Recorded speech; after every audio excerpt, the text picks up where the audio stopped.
Some of the advice I would give working women are, first and foremost, to start looking at their lives and their career through a much longer lens. I often find women, particularly when they're in that really tricky phase, when they're looking to have a family or they've started a family, they look at their life or their career through actually quite a short time frame, maybe 3 to 5 years. And if you actually start looking at your life through a 50-year lens, you likely will start making different choices.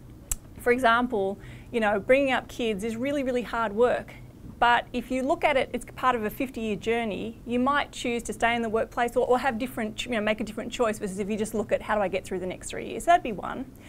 Another one is, I think that working mothers can do a lot to actually give ourselves a bit more space and a bit more time and energy back by being less judgmental. Every woman I know, every mother I know has some sort of maternal angst. It doesn't matter whether she's working or not working. We all have something that we're kind of worried about or upset about or concerned about for our children.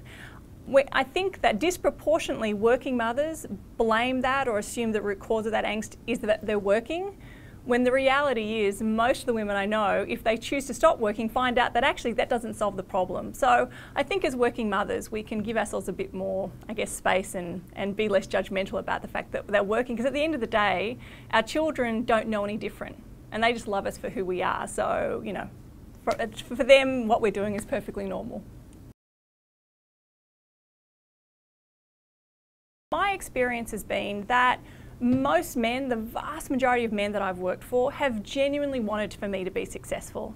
And I find it easy for some women to fall into a trap to believe that, maybe men aren't really in there pushing and wanting them to succeed, when the reality is that I think generally speaking, most men do want us to be happy, they do want us to succeed. Yes, there's a small minority and you just need to avoid them or get them out of the way, just like there is a small minority of women who are the same. But generally speaking, I think if we can go into our working relationships, whether they're with men or women, and assume that they genuinely want us to be successful and genuinely want us to be happy, then I think that that'll be a more generous and you'll have a better career.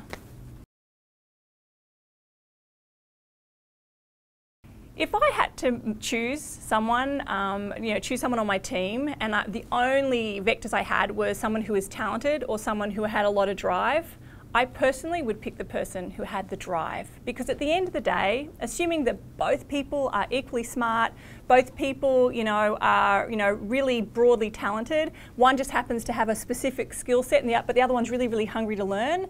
For me, the person who's really hungry to learn, who's really passionate and is going to come in every day and give it their best, broadly speaking, my experience has been that individual, those people with the drive, over the long term will be more successful.